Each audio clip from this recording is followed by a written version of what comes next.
I wouldn't overreact. Xi Jinping's very first speech when he ascended to leadership on the China Dream in 2013 had a huge component about China's emergence as a maritime power. So this has been a long-standing policy of the People's Liberation Army overall and Xi in particular.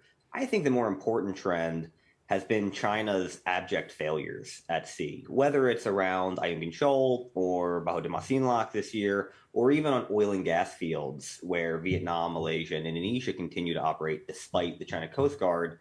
All of this gray zone pressure that we've become accustomed to has really stopped paying any dividends for China for about the last year and a half to 2 years.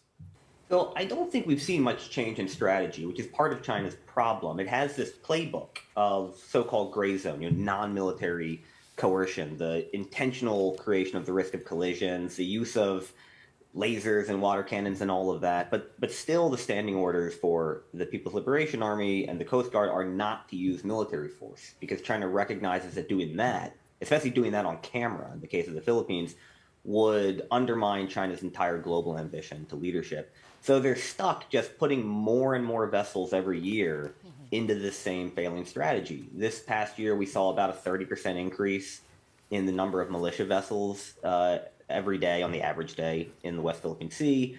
The China Coast Guard continues to patrol daily at the exact same spots that they've been patrolling for the last 6 years or so, but none of it is producing any change that China wants to see.